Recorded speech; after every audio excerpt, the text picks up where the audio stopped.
Ini kecurangan, saudara, orang buta aja ngelihat. Lu bayangin dah kalau orang buta aja ngelihat. Orang budak aja ngedenger tuh. Artinya kecurangannya udah luar biasa. Dan ini harus diselesaikan. Jangan sampai ini membuat pecah belah kita. Dan jangan sampai terjadi kerusuhan di republik kita. Kita nggak mau. Kita pengen negara kita tetap bersatu, negara kita tetap damai, negara kita tetap tenang, betul? Caranya selesaikan kecurangan ini, saudara. Bukan damai dengan kecurangan, bukan damai.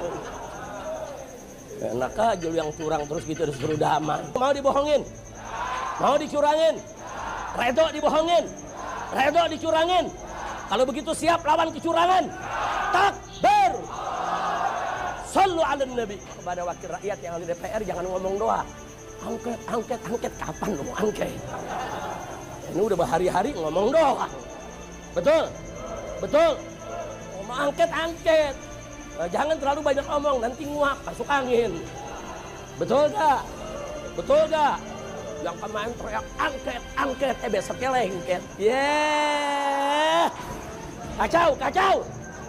Makanya sebelum masuk angin, sebelum lengket, angket segera digelar. Setuju tidak? Setuju tidak? Siap dukung angket? Takbir! Engkau ku hargai.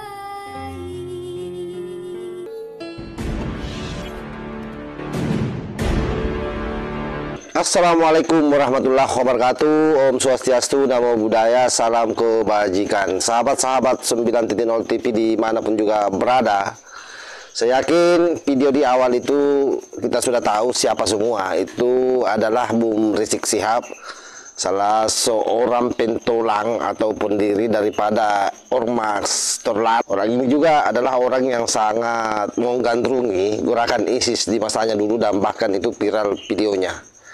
Kali ini kalau kita melihat narasi yang dibangun, itu mencoba kembali menggaungkan cara-cara lamanya, yakni dengan menghasut masyarakat, menghasut umat, seolah-olah bahwa apa yang dilakukan oleh pemerintah terkait dengan pemilu itu adalah merupakan satu bentuk kecurangan yang secara sistematis di dalam rangka memenangkan paslon nomor 2, yakni Pak Prabowo. Sebelumnya saya informasikan dulu bahwa memang Bung Rizik Syihab ini dengan seluruh jajarannya, seluruh pasukannya itu mendukung capres nomor 1, yaitu Anies Baswedan dan Muhaimin Iskandar. Kenapa? Karena memang peluangnya hanya di situ. Artinya ada beberapa kejadian di masa lalu, kalau kita ingat semua, Bung Rizik Syihab ini adalah salah seorang yang memecahkan rekor melakukan umrah paling terlama, yaitu ada kurang lebih 3 tahun kalau tidak salah. Itu dia melakukan umrah ke Arab Saudi, dan 3 tahun lamanya itu track record yang sampai hari ini tidak ada satupun yang bisa menyamainya atau menyainginya. Ini luar biasanya Bung Rizik Syihab ini. Selain itu, Bung Rizik Syihab juga ini memang kita kenal sebagai imam besar, imam jumbo, tetapi khusus Petamburan ya. Jangan sampai lagi kemudian dianggap bahwa dia imam besar umat Islam seluruh Indonesia. Itu akal-akalan mereka saja yang mengangkat dirinya seolah-olah bahwa orang Islam di Indonesia ini mengamini dirinya sebagai orang yang menjadi pesohor yang harus dihormati, harus dihargai, dan harus didengar fatwa-fatwanya.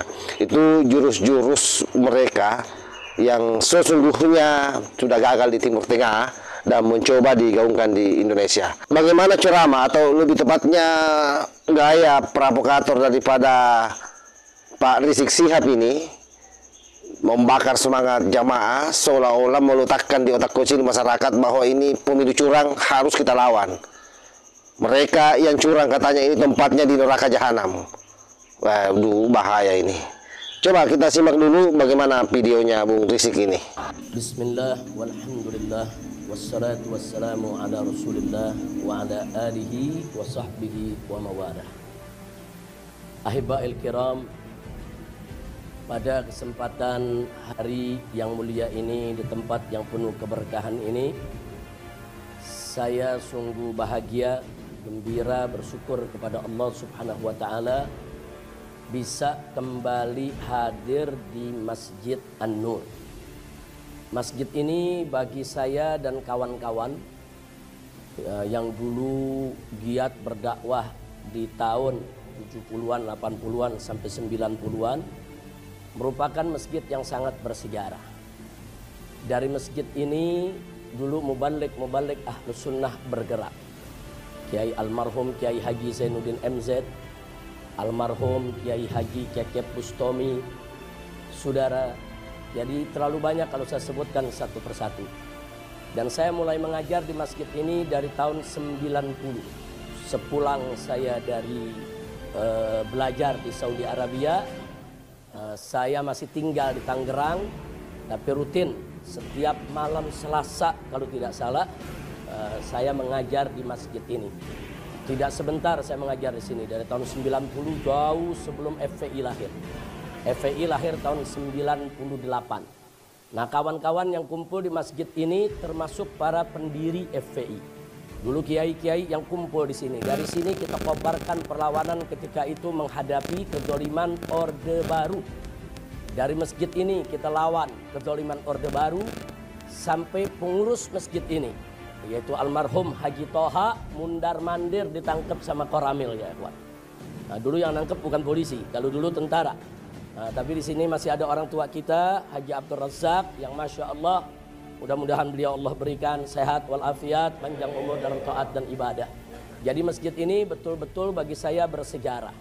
Terus saya ngajar sampai tahun 2003 saya di penjara. Nah, begitu saya di penjara, pengajian sempat terhenti, tapi saya kirim beberapa kawan untuk ngajar di sini. Nah, setelah itu saya keluar dari penjara, mulai sibuk membuka cabang-cabang FPI di berbagai tempat di seluruh Indonesia. Nah, mulai saya berkurang mengajar di sini, tapi setiap hari besar Islam saya dulu selalu hadir. Dan kita selalu bikin tablik akbar nutup jalanan di depan ya kawan. Yang hadir bisa ratusan ribu ketika itu. Nah, jadi sekali lagi ini masjid kelihatannya memang kecil ya kawan. Kelihatannya biasa-biasa saja. Tapi dari masjid ini, saudara, ada sejarah yang luar biasa bagi perjuangan kawan-kawan di dalam menegakkan amar ma'ruf nahi munkar di negara Indonesia tercinta. Alhamdulillah. Nah, kita doakan Haji Toha almarhum yang sudah meninggal dunia, begitu juga semua keluarganya, kawan-kawannya, pengurus-pengurus masjid ini, saudara, yang sudah kembali kepada Allah. Kita doakan agar mereka semua diterima segala amal ibadahnya oleh Allah Subhanahu wa taala. Allahumma ighfir lahum maghfiratan jami'ah warhamhum rahmatan wasi'ah wa adkhilhum jannataka jannatan na'im birahmatika ya arhamar rahimin walhamdulillahi rabbil alamin. Ahibail kiram, pada kesempatan ini saya hanya ingin mengingatkan sebagaimana tadi diwasiatkan oleh khatib pada khutbah Jumatnya, agar kita ini wa'tasimu bihablillahi jami'a wala tafarraqu, saudara. Artinya kita diingatkan untuk bertakwa kepada Allah. Nah, takwa kepada Allah itu bagaimana caranya? Salah satunya adalah yang harus kita pegang sama-sama, wa'tasimu bihablillahi jami'a. Berpegang teguhlah kamu sekalian kepada hablullah, kepada tali Allah, kepada agama Allah, kepada hukum Allah, kepada aturan Allah, kepada syariat Allah. Wala tafarraqu, dan jangan sekali-kali kamu bercerai-berai di dalam memegang agama Allah. Kita jangan bercerai-berai. Artinya apa? Ayat ini meminta kita untuk bersatu dalam iman dan takwa, bersatu dalam agama, bersatu dalam syariat, bersatu dalam kebaikan, bersatu dalam keadilan, bersatu, saudara, di dalam aturan-aturan Allah dan Nabi kita Muhammad Sallallahu Alaihi Wasallam. Jangan bersatu dalam maksiat, jangan bersatu dalam kezaliman, jangan bersatu dalam kemunkaran, jangan bersatu dalam kebiadaban, dan jangan bersatu dalam korupsi. Juga jangan bersatu dalam kecurangan. Saudara, kita bersatu dalam taat, jangan bersatu dalam maksiat. Saudara, bekerja samalah wa ta'awanu 'alal birri wa taqwa wa la ta'awanu 'alal itsmi wal udwan. Kita mesti bekerja sama, saudara, dalam kebaikan, dalam takwa kepada Allah. Jangan bekerja sama dalam dosa. Jangan bekerja sama dalam pelanggaran, ya kawan. Hati-hati, hati-hati. Nah, maka itu, saudara, kita ingin ingatkan di sini, apalagi setelah kita Pilpres ini berlangsung. Saat ini di mana-mana mulai gaduh, Karena aneka ragam kecurangan, saudara, hati-hati. Saudara, kalau kemarin banyak teriak pemilu damai, pemilu damai, pemilu damai. Saya sudah sampaikan, sebelum Pilpres saya berceramah di Kemayoran, saudara. Di hadapan umat, kalau mau damai jangan curang. Mau damai jangan curang. Curang itu bisa memecah belah bangsa. Curang itu bisa menghancurkan negara. Curang itu bisa mengadu domba rakyat Indonesia, betul? Jangan curang, kita udah nasihati jangan curang, jangan curang. Kita bikinlah pemilu itu sebagai pesta demokrasi yang indah, yang gembira, yang mempersatukan kita, bukan yang memecah belah kita, saudara. Nah kalau sudah curang sekarang teriak, ayo kita damai, ayo kita damai. Mana mungkin damai dalam kecurangan? Mana mungkin kita bisa damai dalam kezaliman? Tidak ada damai dalam kecurangan dan tidak akan pernah ada damai dalam kezaliman, saudara. Kalau mau damai, sekali lagi kita katakan, saudara, ciptakan keadilan, perjuangkan kebenaran, baru hidup kita bisa damai.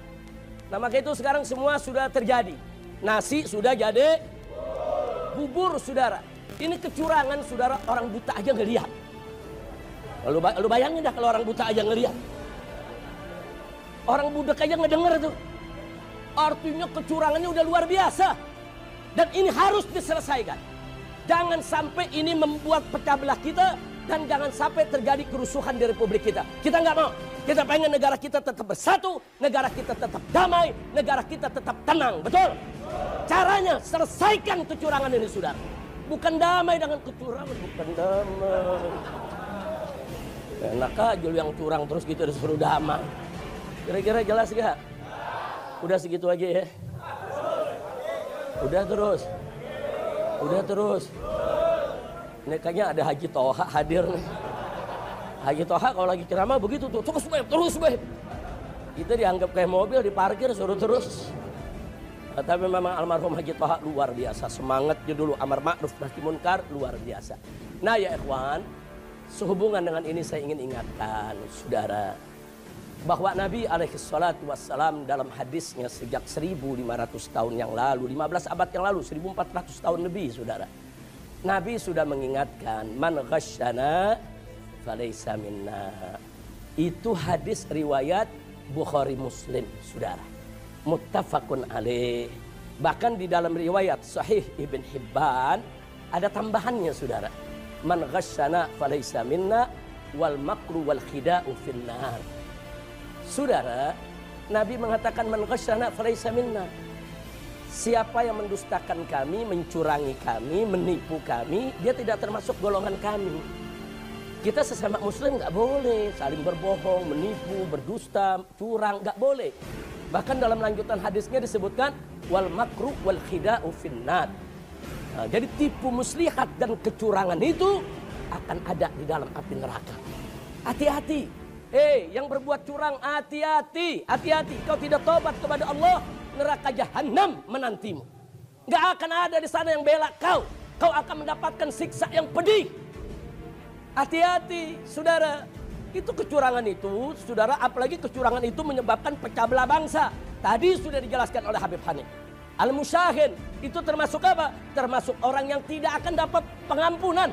Nggak bakal dapat limpahan taubat, magfirah, rahmah di malam nisfu Sa'ban, saudara. Padahal malam nisfu Sa'ban malam yang agung, malam yang mulia, malam yang penuh keberkahan. Saudara, Allah sebarkan rahmat dan magfirahnya untuk hamba-hambanya. Tapi orang-orang yang suka memecah belah bangsa, memecah belah umat, ngadu domba umat, nggak bakal dapat itu rahmat dan magfirahnya, saudara. Dan kecurangan yang membuat gaduh, kecurangan yang membuat pecah belah bangsa, saudara, sama termasuk golongan dosa yang tidak akan mendapatkan rahmat dan magfirah dari Allah kalau mereka tidak bertobat. Jadi nggak main-main soal kecurangan, ini bukan dosa kecil. Bukan, yang dibohongi ratusan juta orang. Ratusan juta orang dibohongi. Lu nggak main-main, dibohongin bukan satu orang. Ayo saya mau tanya yang hadir sini, mau dibohongin? Mau dicurangin? Redo dibohongin? Redo dicurangin? Kalau begitu siap lawan kecurangan? Takbir!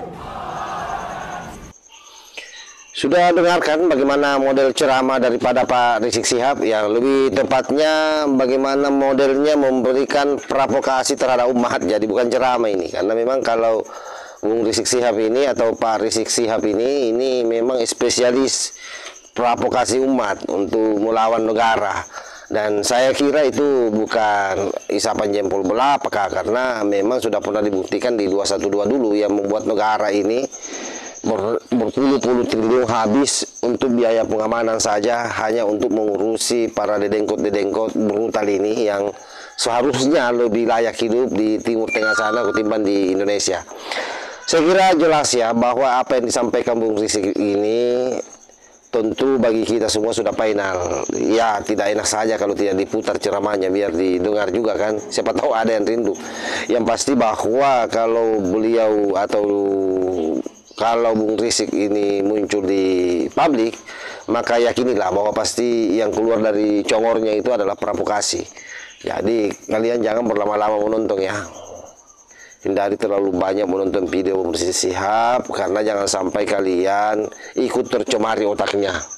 Menjadi orang yang tidak pernah mau percaya terhadap pemerintah, yang tidak pernah mau berbangga menjadi warga negara Indonesia, yang lebih senang mengeluh-ngeluhkan bangsa lain, terutama asal negaranya, yaitu dari Yaman. Karena orang ini sebenarnya ini adalah keturunan imigran yang ngaku-ngaku cucu Rasulullah, tetapi tidak terbukti nasabnya bersambung ke Rasulullah. Saya kira demikian sahabat ya, tidak usah kita bahas lagi di situ. Mudah-mudahan ini video ada manfaatnya. Wallahu muwaffiq ila aqwamit thariq. Wassalamualaikum warahmatullahi wabarakatuh. Nusantara milik kita.